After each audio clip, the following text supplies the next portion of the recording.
I think the discussion of the morning is appropriate to this season of the year.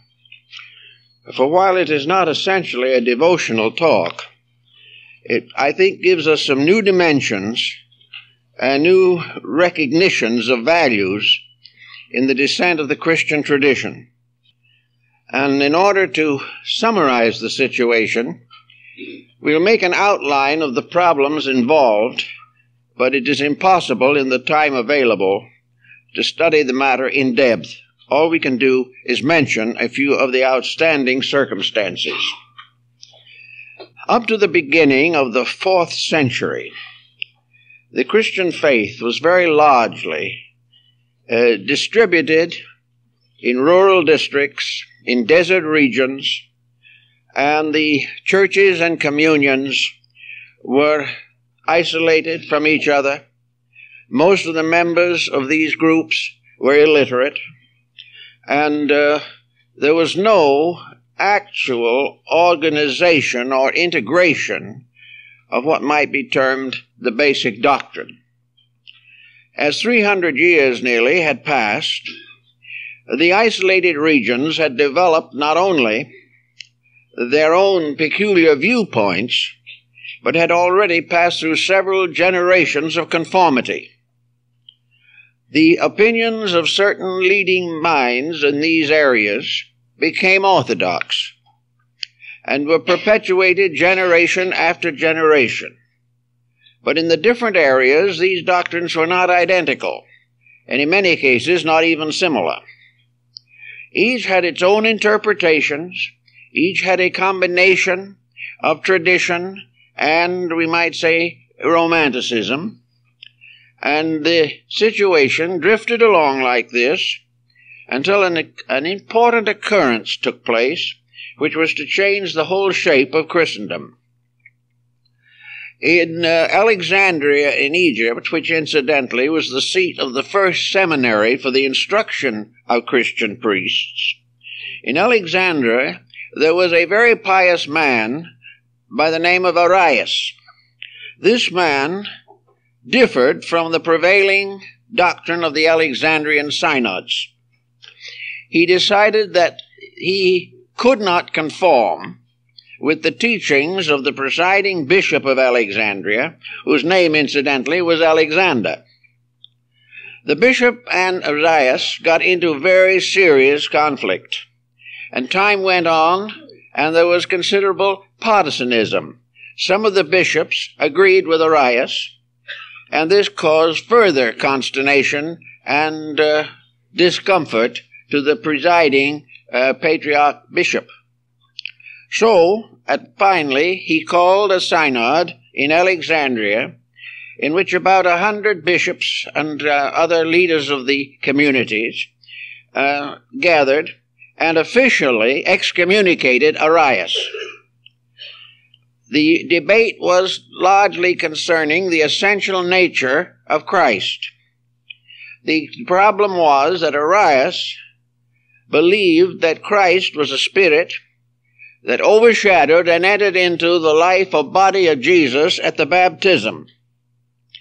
Alexander took an entirely different point of view and declared that in Jesus Christ, God himself as a person, personally incarnated. Well, it was an abstract problem and was one of many that have arisen in the descent of the faith. But in any event, Arius was excommunicated, anathematized, declared to be a heretic and a traitor, and an incarnation of the Antichrist. This might have been all right in a sense, as far as Alexander was concerned, but he had made one serious mistake. He had brought a very major controversy into public consideration. The story went all through the various Christian communities and seems to have inspired a series of other schismatic groups rising up with their own interpretations of these difficult subjects. Gradually, the Roman Empire became involved in a major dispute which threatened to break out into physical violence.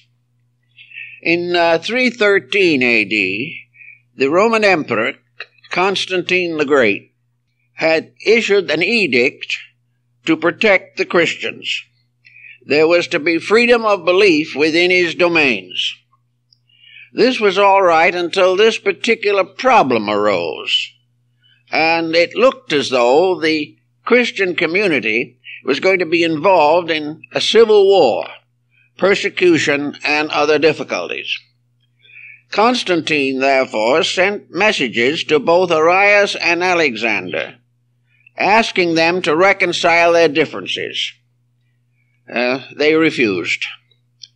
He tried in every way possible to use his royal authority, but this was totally rejected. So after due consideration, possibly with the assistance of his secretary, a Christian convert of Eusebius by name, he hit upon a plan. He was going to call the entire Christian world together in one great council to declare and decide upon what they all could agree upon. The result was the convening in 325 A.D. of the great Council of Nicaea. This council, which met in what is now a Turkish town, brought together about 600 bishops, presbyters, and their attendants and associates. Constantine entertained them all at his own expense, gave them living quarters and everything necessary, and appointed Eusebius as the secretary of the council. This seemingly was met with a certain amount of obedience, though not with too much enthusiasm, by most of the representatives of the various churches. Here we had these people, many of whom disagreed with each other, and before really they had settled down to consider anything, most of them had written private letters to the emperor, accusing one of the others of something. This was a little difficult, but the emperor was rather able to handle the situation with imperial dignity. He burned all the letters. Having disposed of this situation, he convened the council and addressed it in person.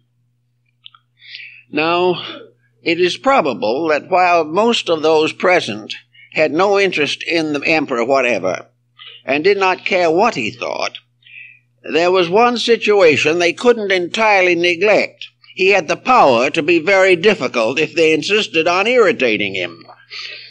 So, finally, the council settled down. The principal recorder of the council was Eusebius, and, unfortunately, he had very little to say. Not very much is known as to the actual workings of this council. Many historians have been up against it, and Eusebius' principal work, the Ecclesiastical History, gives no clear indication of what was accomplished. It is known, however, that the Congress met, that there were many debates and discussions, and some way, somehow, the problem of unifying the doctrines came into focus. Now we have to go back a little bit to another part of the situation.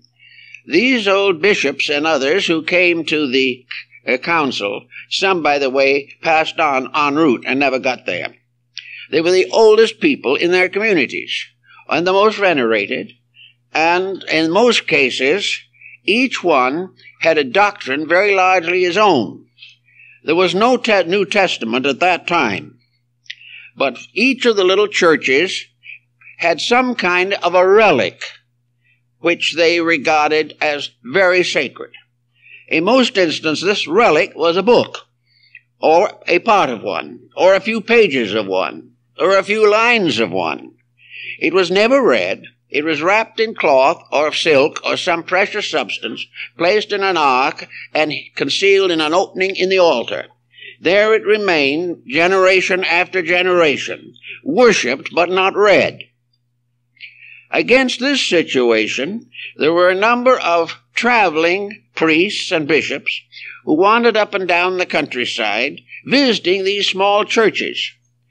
These visitors brought with them the news of the great Christian community.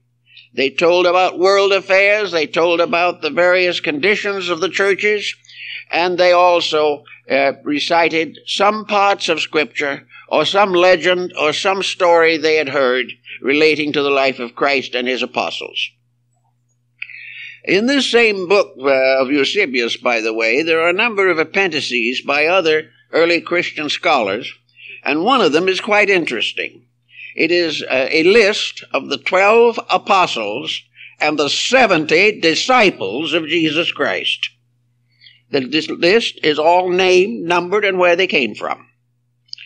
And we know that the 70 has always been very important. But it is not noticed, at first at least, that it occurs in the numbering of the apostles and disciples.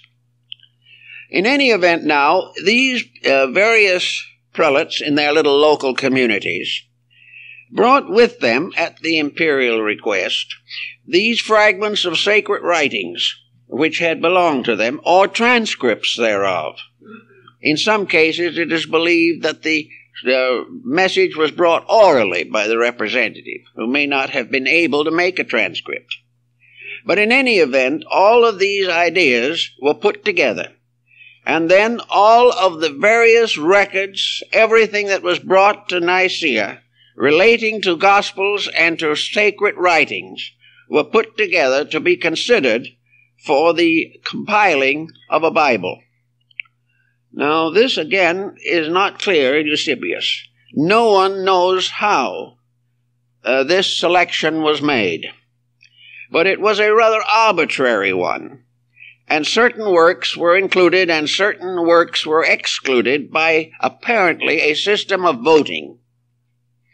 In any event, at the end of it, these sacred writings were divided into two stacks. Those that were most generally accepted and voted as affirmatively divinely inspired. Those of doubtful origin or rejected works, which were put to the other side. After the decisions had been made, and what we know now as the New Testament had been decided upon, the question is, what happened to the other books?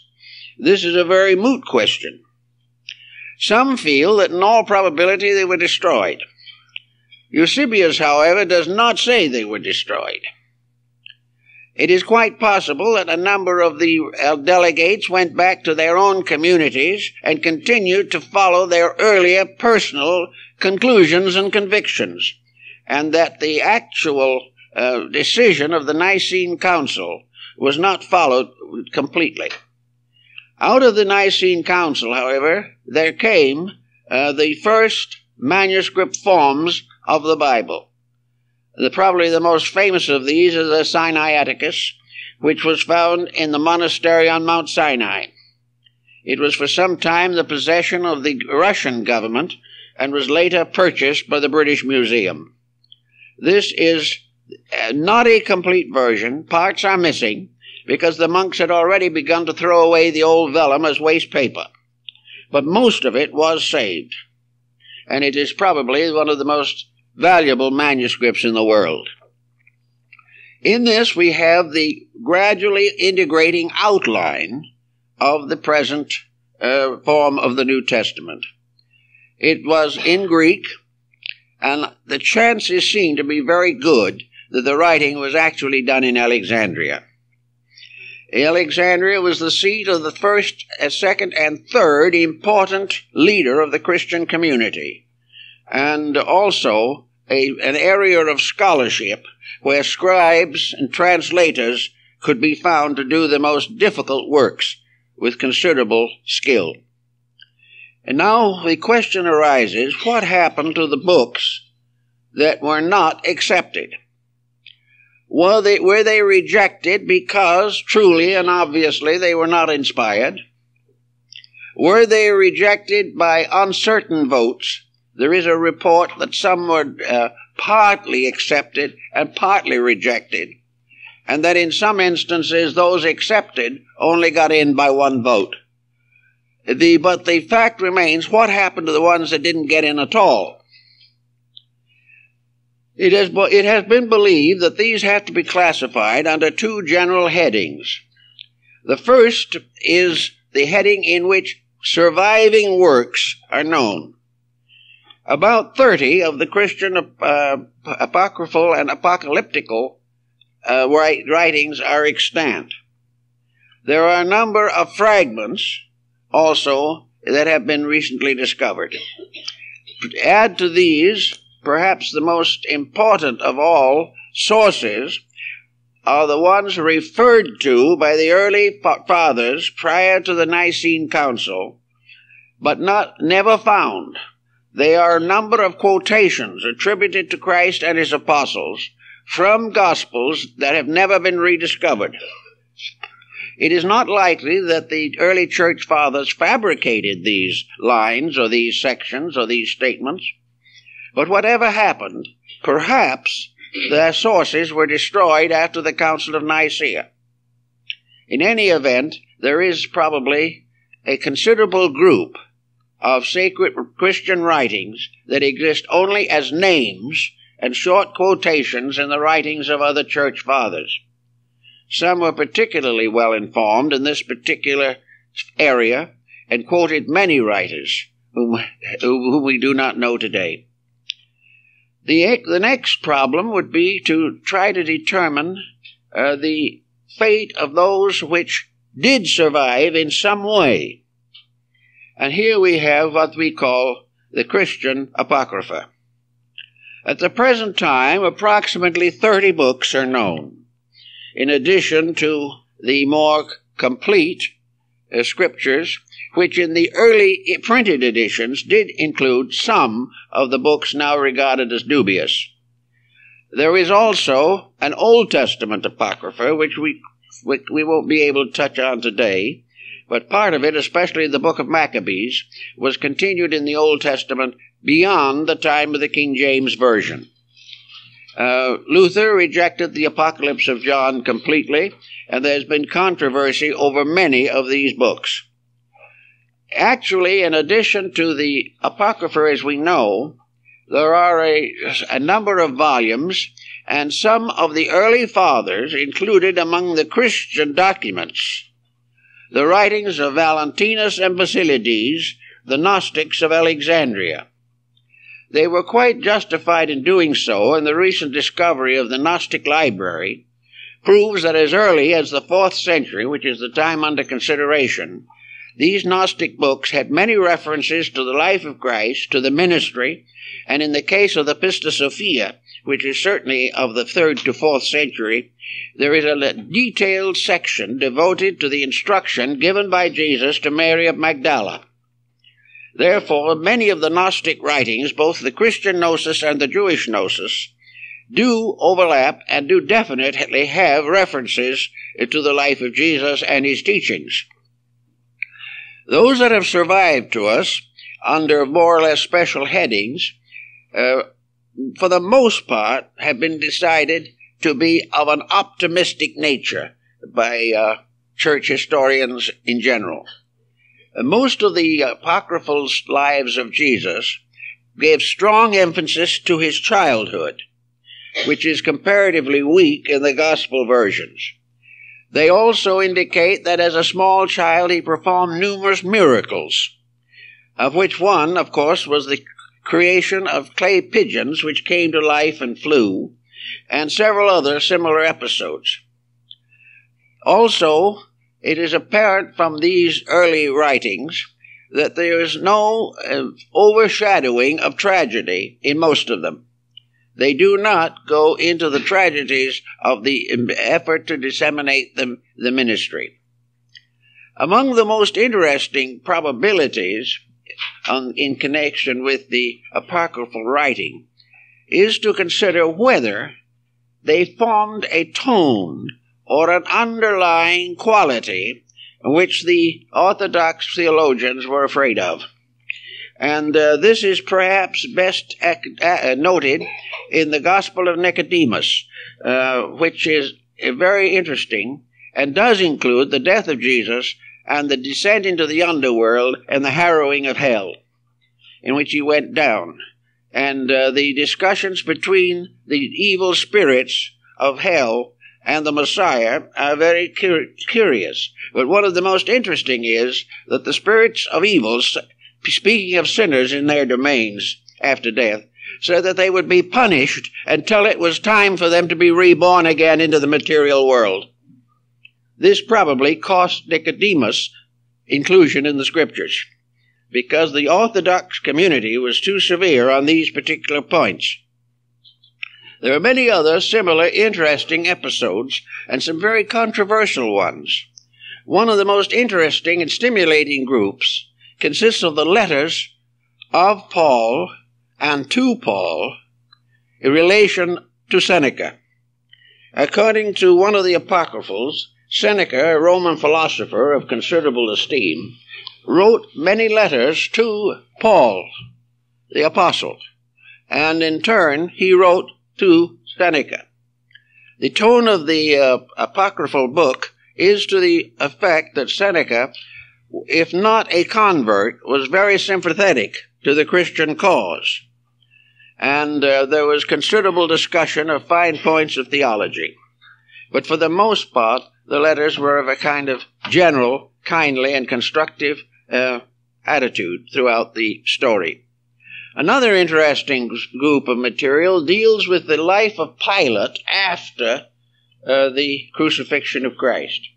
According to this particular little apocryphal section, he was returned to Rome, where he was made accountable to the emperor for his conduct. He took with him the seamless coat of Jesus, and whenever he was called into the presence of the emperor, he wore this coat. And while he wore this coat, the emperor could not convict him. So the emperor made arrangements for the coat to be taken away at a certain time. Then Pilate was convicted and executed for his bad judgment in connection with the death of Jesus. This becomes the basis of quite an elaborate structure in one of the apocryphal sections. We also have, of course, a number of the apocryphal books traced directly to the other disciples beside the evangelists. In other words, that St. Andrew contributed. Barnabas, who was with Paul for a long time, did the book that by his name among the Apocrypha. And the books of Hermas are very interesting and important. The Proevangelium of the Pseudo-Matthew. Many of these works are probably worthy of inclusion in the present scriptural collection. However, if we study them very carefully, we are forced to admit that they do not add a great deal of specialized information. There is a legendary quality about many of them. They, however, nearly always are in conformity with the four Gospels and the Pauline epistles. They represent various extensions or amplifications of some of the ideas in the accepted canon. So we don't find anything that is going to finally solve any major controversy concerning the life of Christ. But we do find abundant evidence to support the major historical events related in the Gospels. We also find that there seems to be an effort, or was an effort, to depreciate mysticism, and a major, at least oblique attack on the Egyptian Neoplatonism. The philosophy side of the Christian doctrine, as it gradually developed through Aquinas and St. Augustine, does not have much bearing in the apocryphal works. They are purely devotional and would appear to be based upon each other into a large degree. They are, however, very interesting and quite important in their contributions to our general knowledge. I think one point that was made by Constantine should be of great interest today. Constantine was by no means an extraordinarily noble character. Constantine was probably interested in Christianity primarily as a means of supporting his control of the empire. He was not a particularly virtuous man. In fact, he was either convicted or accused of a great many rather despicable acts. He was not able to be initiated into the Eleusinian mysteries in his own country because of his bad reputation. But Constantine did have one very interesting remark to make, and it was in about 320 that he made it. And it was a remark that I think is of still of great importance. He said, "Why does this new religion place so much emphasis upon theology and breaks itself into splinters due to its theological differences, when it was evidently intended by the founder, as found in the four Gospels, to improve the moral life of man, to increase his spiritual insight, and to advance the cause of universal brotherhood without consideration for various sectarian differences?" Now, coming from a man who was not baptized practically until his deathbed, this is a very interesting thought. And it seems as though we can take that thought and precipitate it into the history of the Western religions and find how many times antagonism, suffering have been caused by theological differences. Differences which had little or nothing to do with the daily life of a good Christian. So in this time, perhaps, in these difficult days that we are in at the moment, it would be wise for us to recognize what Constantine saw, and several other things that perhaps were shown to him clearly by Eusebius, who was, of course, also responsible for the Nicene Creed, the creed of his own church, little church, which was finally imposed upon all of Christendom. According to Constantine, the unity of a religious group, the unity of religion within an empire or a country is essential. The presence of a religion in a country is absolutely necessary. Now, regardless of how we may view him, he was a practical man. He said, when religion is debased, the government of a nation becomes impossible.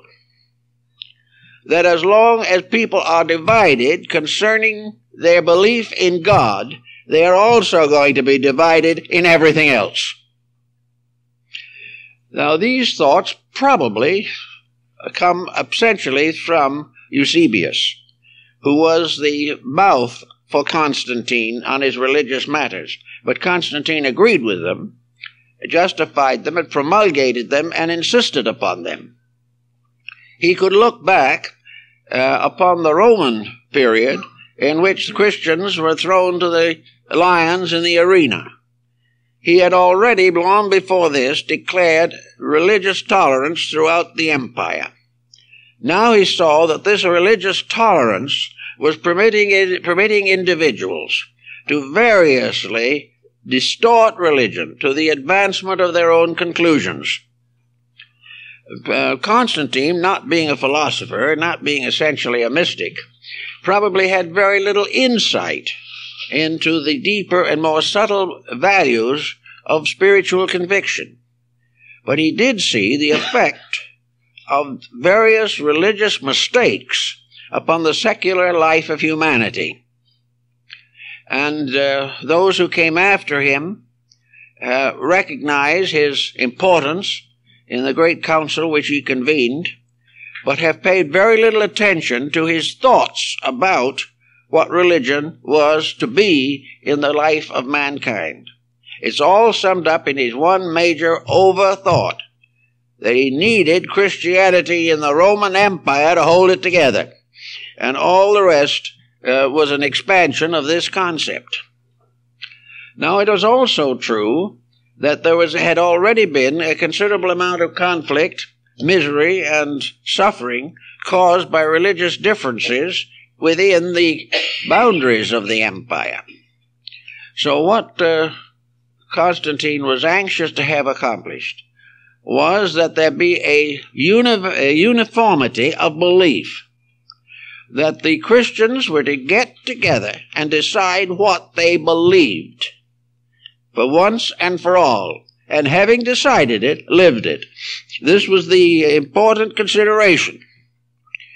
So the Nicene Council had its part to play, but at the best as we know it from the records of this, which are, as I say, very meager, there is very little indication that the various delegates went back and fulfilled the expectations or hopes of Constantine. They went back to nurse their wounds and bruises, and had a position very similar to that of a politician today who finds that his constituency no longer agrees with him. They were in this kind of a situation. For 250 years, some of these little churches had followed their own beliefs. 4 or 5 generations of leaders had believed those very same things. The present incumbent believed these very things, but he was supposed to go back to his congregation and say he was wrong. Well, this is hard to do. Politically, it's almost impossible. If you have made a mistake, you defend it at all costs in order to save your own reputation. And this happened in a good many cases. But all in all, there was an improvement. There was a general recognition of the 4 Gospels, and although by the end of the 4th century A.D. there probably were not a dozen copies of them in existence, the influence and implications of them through the more advanced clergy was being felt completely throughout the empire. It was a time in which what we know as the beginnings of formal Christianity, and we then move from the ante-Nicene period to the post-Nicene fathers, who began to expand. The ante-Nicene, those before the Council of Nicaea, were, might we say, apologists. They were trying to get along with a non-Christian environment. They were therefore, as in the case of Clement of Alexandria and Origen, forced to make certain compromises. They couldn't really come out and call everybody else wrong. So they were careful to try not to offend everybody. But after the Nicene Council, the apologists faded away, and the propagandists moved in with everything they had, and insisted upon this uniformity and conformity of belief. Now, if it is true, as which it looks as though it was, that from the very beginning there was also a stream of mysticism, which perhaps, if we can hazard the thought, was carried along largely by the so-called rejected books. With most of the books no longer in existence, we do not know the full details, but the limited quotations, the small fragments that have come down to us in the writings of the Church Fathers, who were able probably to trace the originals, would indicate that there was a definite mystical content coming into the Christian faith at a comparatively early date.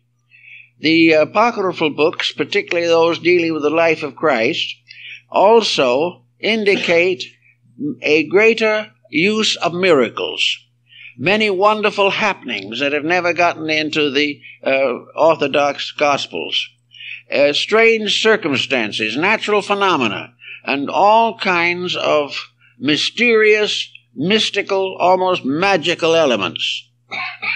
And it is probably because of these inclusions that many of the books were rejected for nonconformity. But even though this conformity was not acceptable, there is no doubt in the world that by the 4th century, Christian mysticism was reasonably firmly established. It was based upon one essential point, namely the possibility of interpreting various statements of the Scriptures in a metaphysical manner. That while all things had their literal forms, it was quite possible that these literalisms were symbolical of something else, that everything was not to be taken literally. Most of the early fathers expected everyone to take these ideas literally. But as time went on, even before Nicaea, there is a strong evidence that in Egypt and in Athens there was a metaphysical element coming in. And this metaphysical element was probably preserved in the Gospels most completely in the letters of Paul to the Corinthians. Here we have a considerable statement of a mysticism which also occurs in other of the Pauline writings which are now regarded as apocryphal. So we have the rise of a Christian mysticism. We also find that gradually the church accepted this. It accepted the possibility of a mystical experience in itself. And gradually the canonization of prominent church fathers depended on one of two factors, either martyrdom, which was the larger one, or a mysterious mystical experience of communion with deity. These two were the basic elements which contributed to canonization. Now, Christian mysticism has come down to us today. It has come down to us within the Catholic Church and also within the Protestant churches. In both of these communions, the mysticism has been largely censored by the doctrines of the sectarian itself. But in spite of this, a constantly increasing mysticism is evident. One of the reasons why mysticism comes in is because with the passing of time and the changes of history, literalism loses dignity. Today, things that were accepted without question 100, 200 years ago are simply no longer tolerated. Interpretations that are completely literal have run against scientific, philosophical, and theological objections. So we have a tendency, which began in the very early time, to interpret all of the essential principles of religion in a mystical manner. This is also justified by the actual words of Christ himself. For he tells it on one occasion that if they destroy the temple, he will rebuild it in 3 days. And someone said he means the temple of his own body. And this is an example of the departure from a literalism to an idealism that was compatible with the gradual advancement and unfoldment of human understanding. We also find that throughout the apocryphal books, there are to be found a number of apocalyptical experiences of beings lifted up into communion with deity. The only one of these books that survived in the Holy Scriptures, the Apocalypse attributed to John.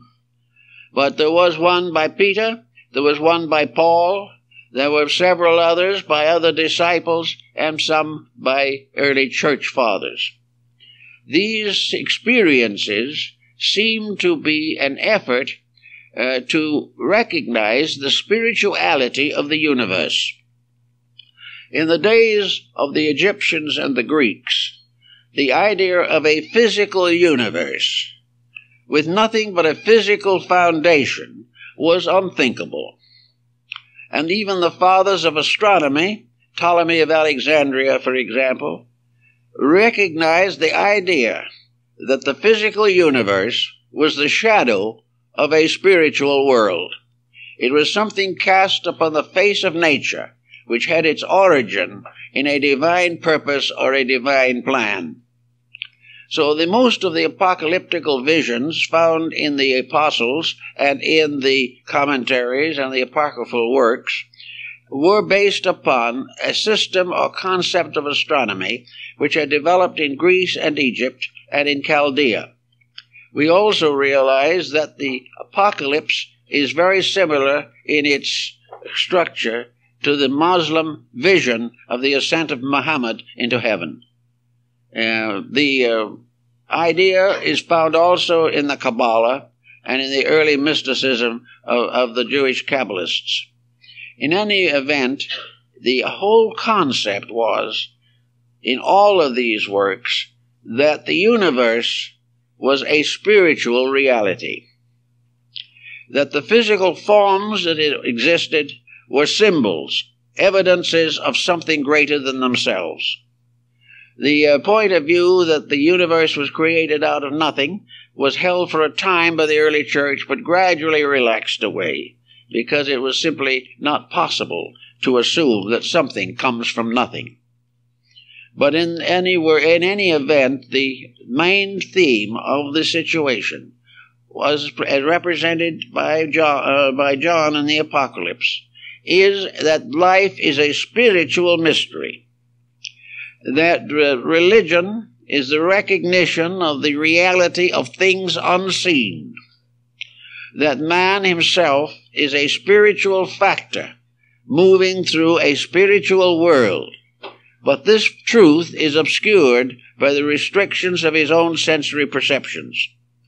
Therefore, the early communion had to believe and affirm, as is represented on the ceiling of the Sistine Chapel in Rome, that the divine power fashioning things, creating things, was in truth a deity, not merely a law, not merely a mechanics going on forever through time and space, that there was a divine mind and a divine consciousness and a divine soul behind the mystery of existence, and that the manifestation of this divinity was particularly summarized in the ministry of Jesus Christ.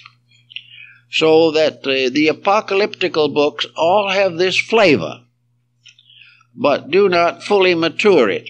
One of the reasons why they did not mature it was because to do so, they would have been required to accept certain non-Christian principles, already well known and in circulation in the areas. So it was best not to go into detail on this, but to maintain the simple fact, undeniable and irrefutable, that the universe is essentially a spiritual reality. Most of the apocalyptical writings assume this. The Apocrypha intimate it, and they also intimate in various ways the importance of the individual's acceptances of certain truths. I think we may also say that the apocryphal books contain a number of allegories like the accepted volumes, which require interpretation to even make reasonable sense. They are parables, they are symbols, they are myths, legends, all of which, however, are founded in the spiritual fact of man's existence in a divine plan. Now today there's another kind of controversy that has arisen, which is no longer relating either to the accepted Gospels or the possibility of enlargement through apocryphal means.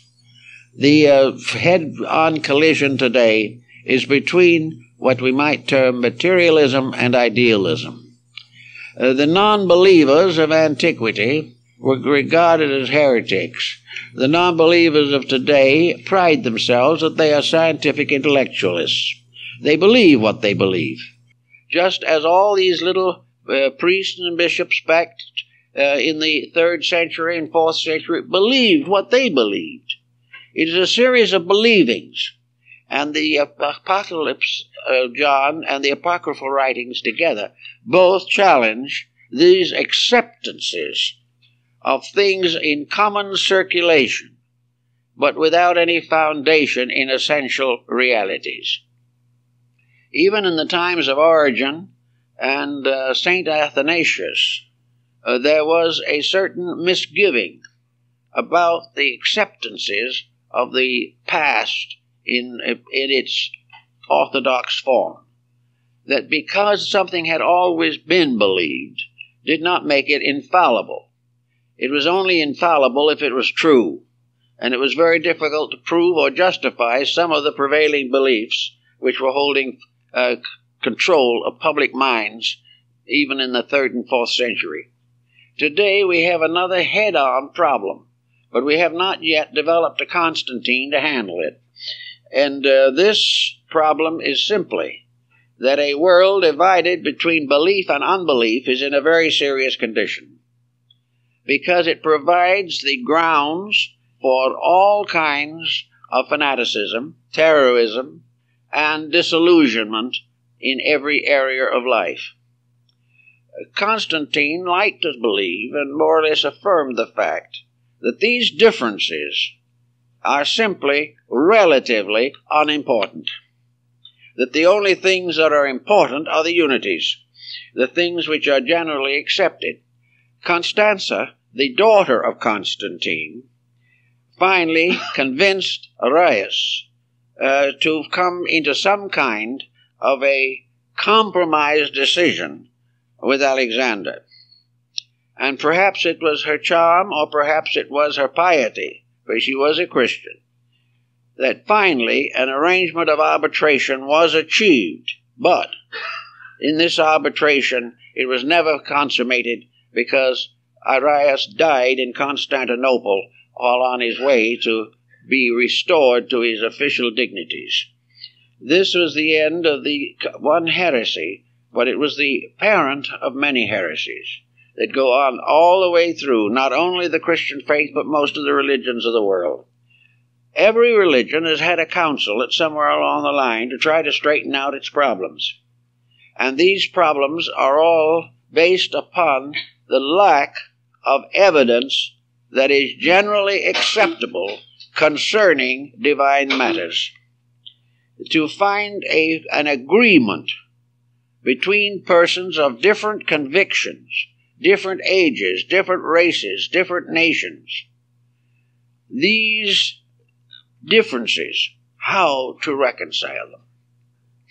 Well, there's only one way that we have found up to date now in connection with this type of problem, and that is tolerance. The individual must recognize the rights of other people to believe according to their own beliefs. It is also very much more important to challenge the individual on the level of conduct, because there he can prove or disprove the integrity of his convictions. He may believe what he pleases, but his religion is revealed by what he does in action. And there can be no doubt that on this ground a compatibility is possible. If we judge a person by his merits alone, we can then have some confidence in his creed. The American Indian took this attitude completely. He never questioned the religion of a stranger. All he did was watch.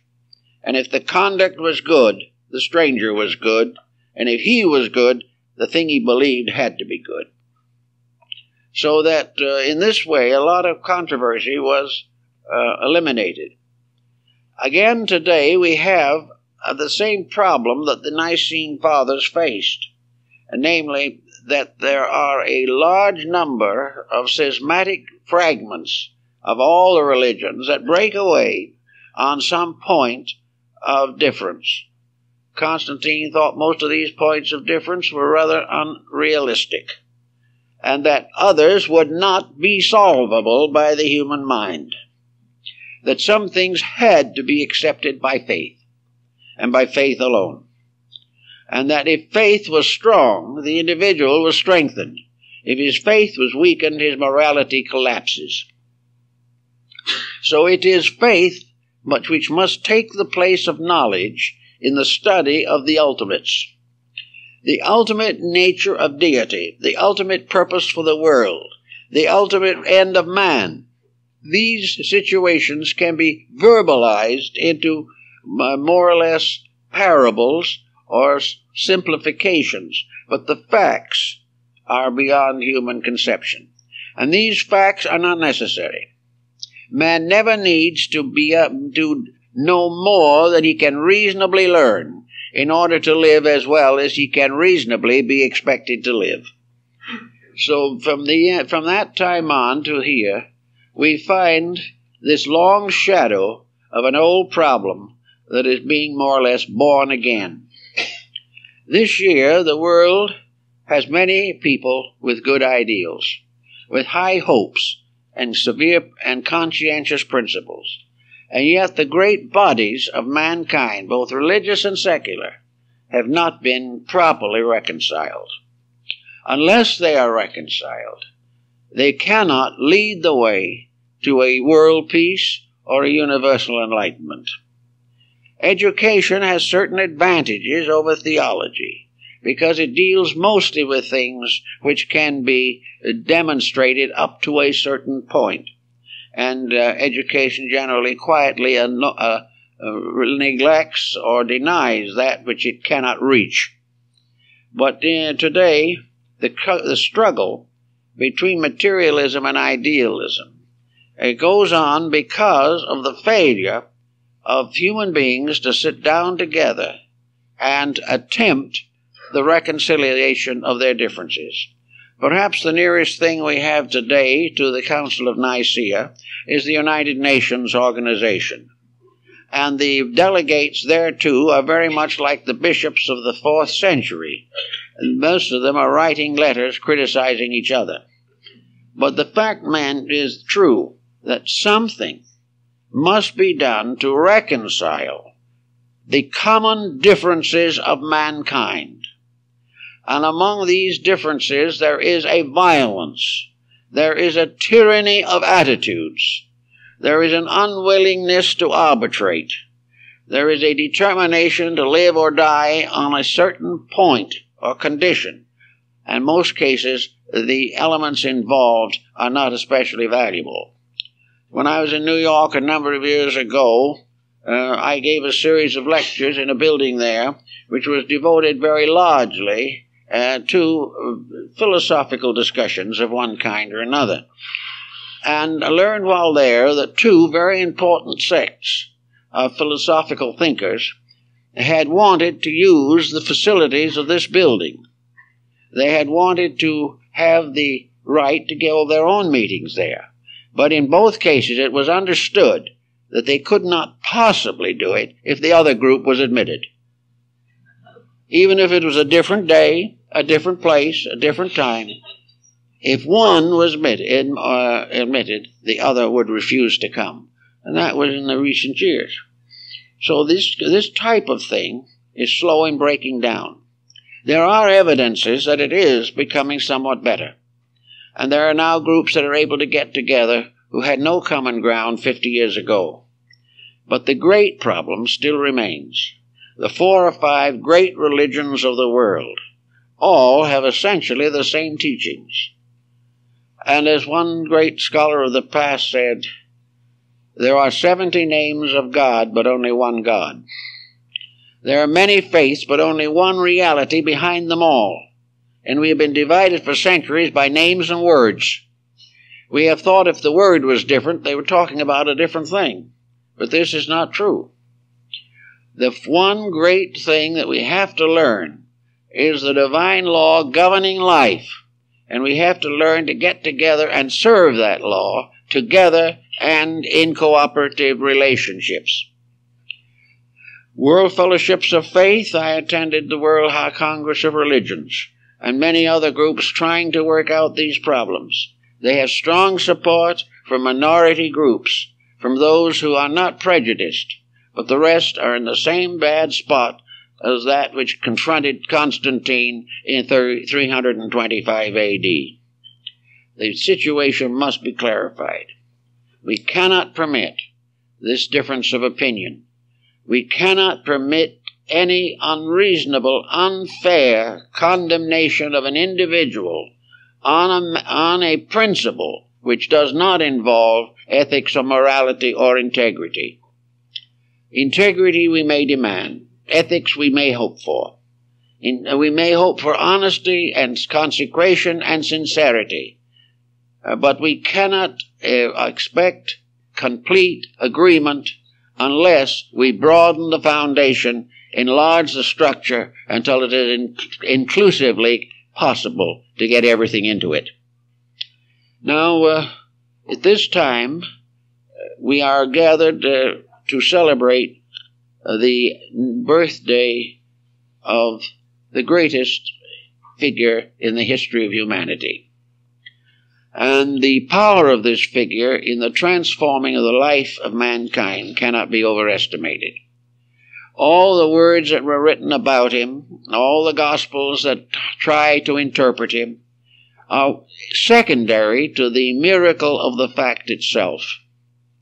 We found finally a voice that was the loudest voice that the world has ever heard, a voice which is still strong enough to control the religious life or influence the religious life of over half of the human race. Now, this power lies not in wealth, in militarism, despotism, or physical authority, but in the magnificent example which reaches into our lives and hearts and inspires us to do likewise. We are in the presence of a magnificent symbol of man's proper way of life, the constant recognition of loving one another, of serving truth, of sacrificing self for the common good, and for the recognition of the divine in all of its manifestations in all the areas of experience and phenomena. Recognizing this, we do have a tremendous wealth, a wealth of spiritual integrities, a wealth that cuts through all of the racial and economic and social states of humanity. We have many groups in the Christian communion from other nations, other races, from far places, and every phase of human culture has been influenced. So therefore, we need now perhaps to learn the lesson of the Council of Nicaea, to learn the lesson of finding a way to codify the entire concept of man's life. Several efforts have been made to write a religious book, a universal religious book. My old friend Dr. Riley tried to do it. He called it a Bible of the World, in which the best sections of all sacred books are brought together.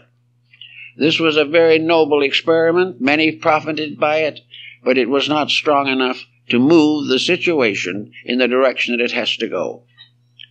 The constant effort of these different beliefs to dominate each other is not consistent with the future well-being of humanity. No one wants to take these beliefs away from them, but it is necessary that they also hold strong enough beliefs in common to make possible a close fraternization and a complete cooperation with the cause of world peace and the improvement of the social condition. This goes back again to the mystical aspects of the early church, as found perhaps best in Neoplatonism and in the doctrines of the Gnosis of Valentinus and Basilides. These recognized a great chemistry, a kind of alchemy, and the alchemists had it. That was the transformation of human nature. The old beliefs of the mystics, both Christian and non-Christian, have descended into Europe through the great teachings of men like Vimy and Paracelsus and Lully and other great leaders of mystical thought. A deeper meaning that the real problem is the transmutation of human nature, and that the formation or universal reformation of humanity is the only solution to our problem. This was the original problem of the Gnosis and was one of the earliest problems of Christianity. The early church fathers believed firmly that the heavenly world would come to earth, that in due time and in due course there would be but one world, one humanity, living together in peace under one God. This dream still has validity.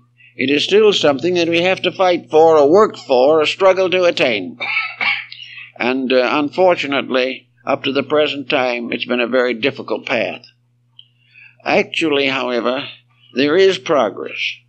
and the consideration of further details concerning early Christian history will have quite a bearing upon the future, because as we go back to the original revelation and get away from the interpretations, we find a more solid substance upon which to build a unity. Interpretations of all kinds can grow up around an idea, but these interpretations are very conflicting and often contradictory. So if they can be eliminated and we go back to the idea in its own nature, in its own substance, in its own essence, we may find the common ground we need. We have to strip off centuries of interpretation to rescue the dream that was in the heart of the Christian religion. We are doing it in slow degrees, but it is coming.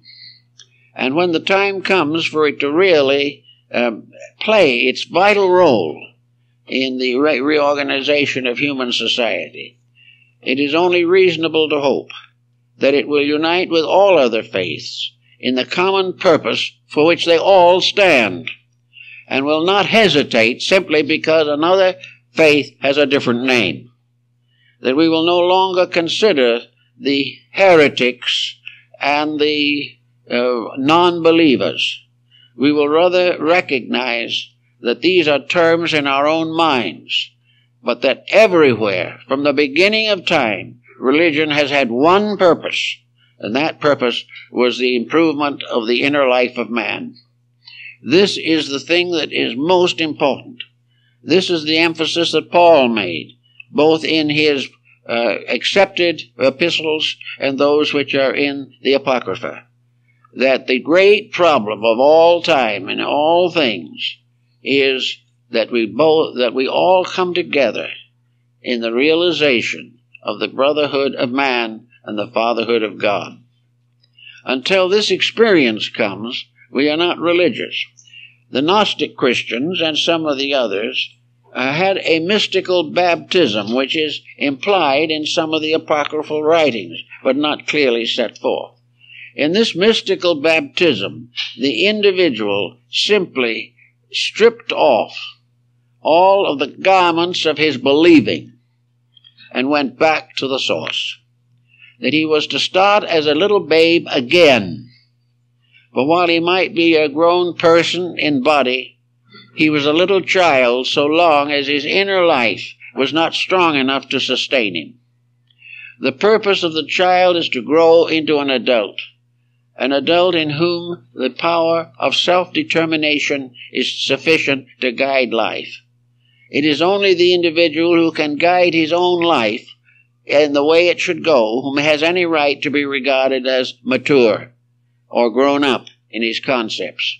So the ancient rites often reduced the person again to a kind of second child, as is the words of Jesus, that the kingdom of heaven is the kingdom of little children, and that these little children growing up in the faith, growing up in idealism, growing up in integrities, would ultimately become mature, and in their maturity would work together with all of their kind for the preservation of humanity and the safety of those little children who had not yet grown up.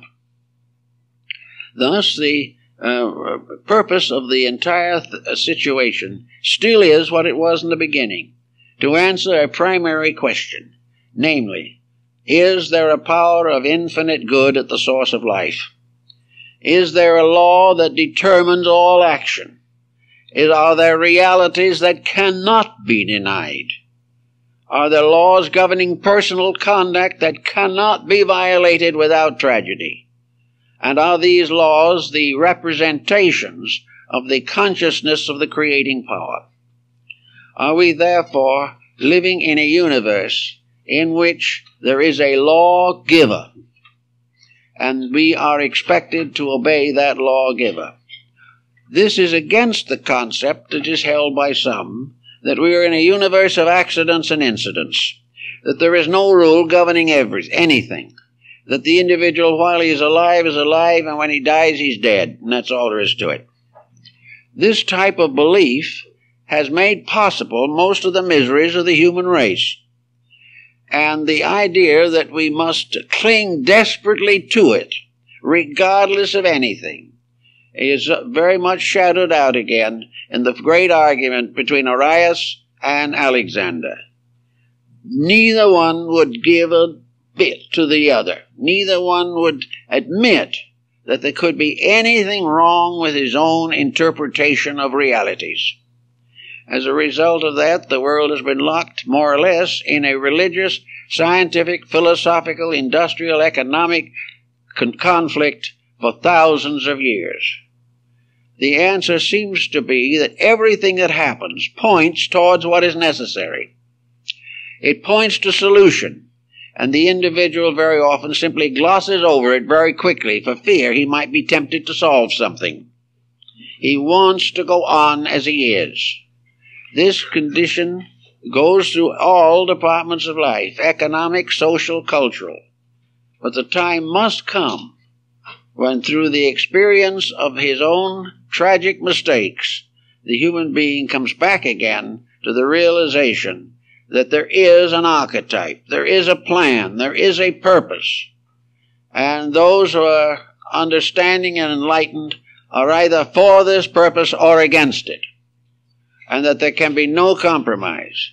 We either must believe in the reality of the divine plan or disbelieve.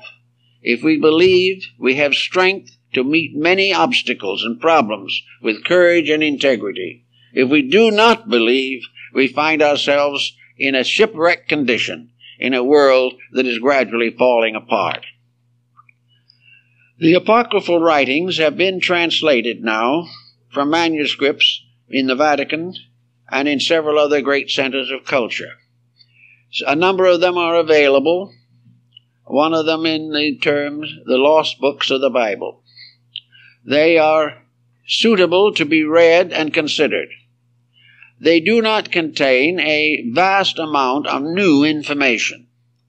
For the large part, they are examples of intensification or elucidation of material already in the Gospels. But they strive to fill in breaks and points which are not clearly defined. They seek to answer certain natural questions that arise from the accepted books themselves. There is not as great a sublimity in them as there is in some of the recorded Gospels, but they do represent a striving after righteousness. They try to tell, sometimes almost like little children's fairy tales, things about Jesus and things about the lives of the apostles that make these apostles and persons more available to us in their simple friendships and in their ordinary actions and conditions. There we have, of course, a considerable discussion of the life of the Virgin. The Gospel of the life of the Virgin carries through from the Old Testament and through practically everything that we find in the New Testament regarding the genealogy of Jesus.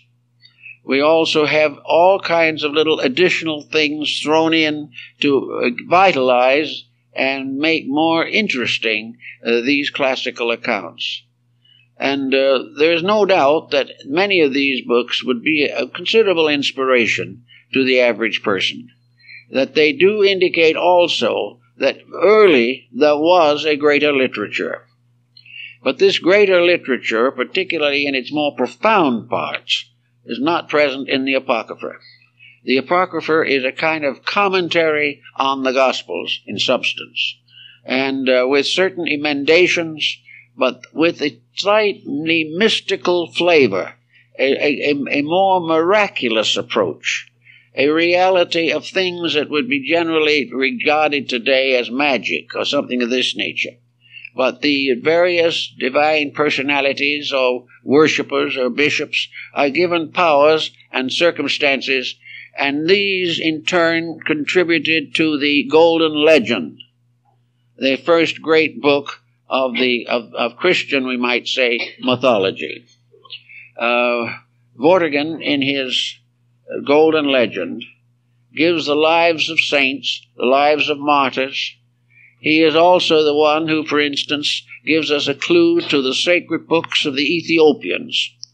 For there is another group of Apocrypha that we haven't considered at all, and that is books that arose in distant communions where the faith has remained unchanged for nearly 20 centuries. The Coptic Christianity of North Africa has its own commentaries, its own messengers, its own teachers and heroes, but it is still dominated by the Christian Gospels. So there are all kinds of side writings, some of them quite old, others simply representing the piety and enthusiasm of leaders of the 12th to 15th centuries. But in every case, there is something that gives a little new angle to the old problem. But mostly now I think we are all concerned with what is found in the Apocrypha as well as in the revealed Gospels or the accepted Gospels, is this great crisis, not as a prophetic thing. Some have tried to make this crisis a dated prophecy, particularly in the book of Revelation. But it is not a dated prophecy, it is timeless. The conflict between the individual and the pressures of the opinions of others, this conflict has always existed. The desperate effort to maintain uniformity, even at the expense of progress, has also survived to us from the past. I think we do need, very definitely, a new concept of basic interpretation. We do not need to touch the scriptures themselves, but we need to create a text dealing with the use of them in the immediate problems of international affairs. We need to help people in this world to recognize that they shouldn't drive a car under the influence of alcohol, that they should take care of their children properly, that they should produce entertainment that is fit to see, and that always the man is responsible to a divine law and a divine purpose.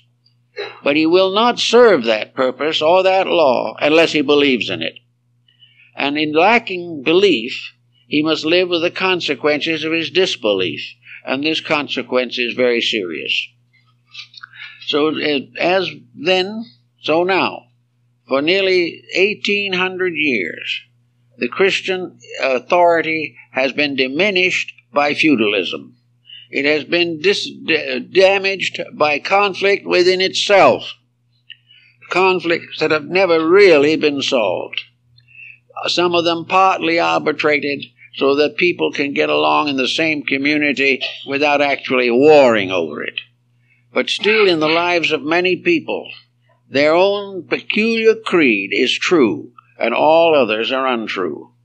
As long as this remains as it is, the munition makers will have a busy day. As long as we permit differences in our personal convictions to destroy friendships, break up homes, and damage characters, we cannot blame others for the difficulties that follow. We are now very much in need of what Constantine recognized so long ago. We need of getting together all of those of good spirit and letting their power be available to that more legitimate leadership, which might in turn finally solve the present problem. In other words, if the leaders believe in the people and the people believe in their leaders, things will go better. But the only way this can be accomplished is if the people and the leaders both believe in principles and believe in the integrities and values of life upon which civilization must stand. So now we have another Christmas season coming to us out of the past, an opportunity to restate in our own lives values which inwardly we know to be true, but we have never allowed them to really interfere with doing as we please. The time has come, I think, to think of Christmas more as a rededication, a recognition of an eternal value, a value which we can reject and perish or accept and live.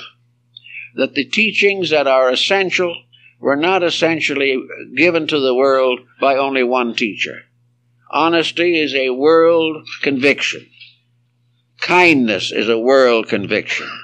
Buddhism is waiting for the Lord Maitreya, whose name means kindness. And kindness is to be the coming Savior of mankind. Whether we call it the Lord Maitreya or the Messiah, it remains the same thing.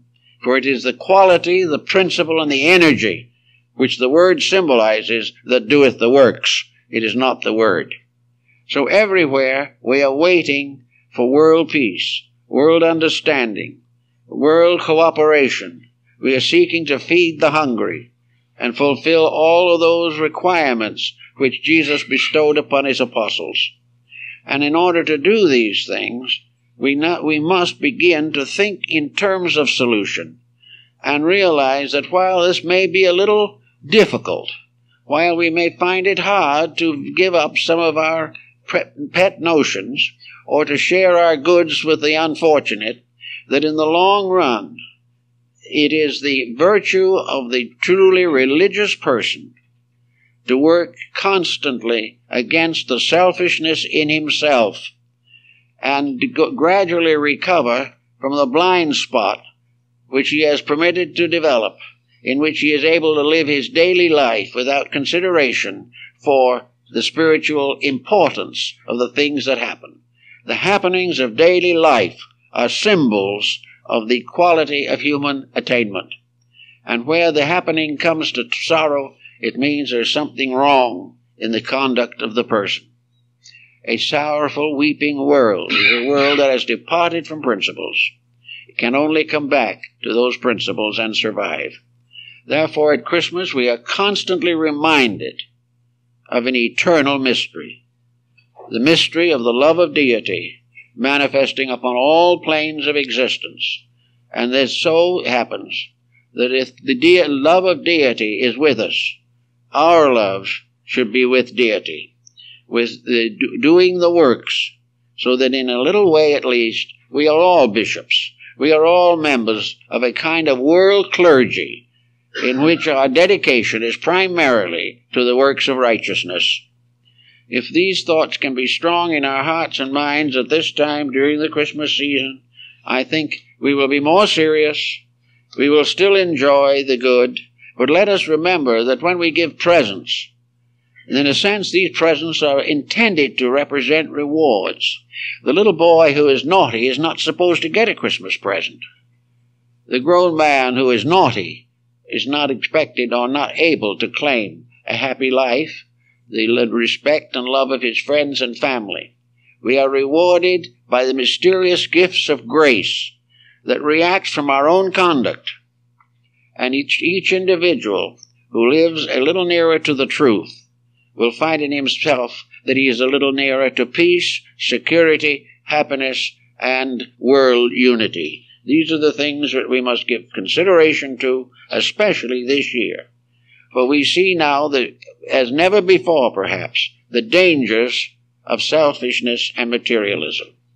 They simply will not operate.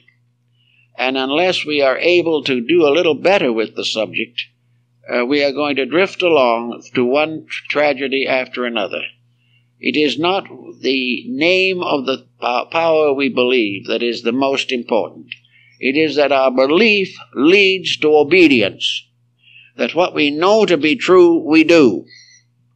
And this is the part of life that is important to us, because most of us do know better than we do.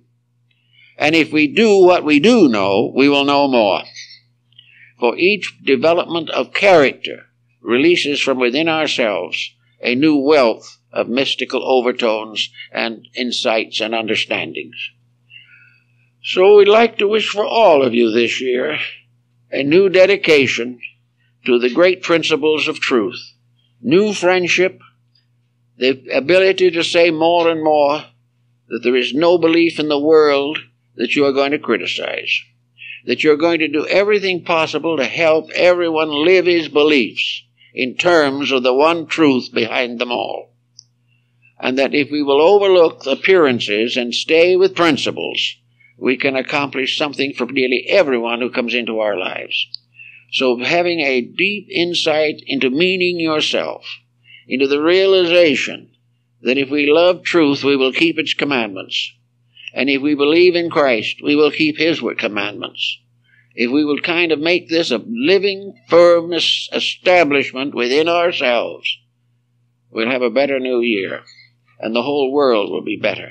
For there is not one single good deed committed by one person that does not contribute to the final perfection of the human race. So with these thoughts, our blessings are with you for this holy season.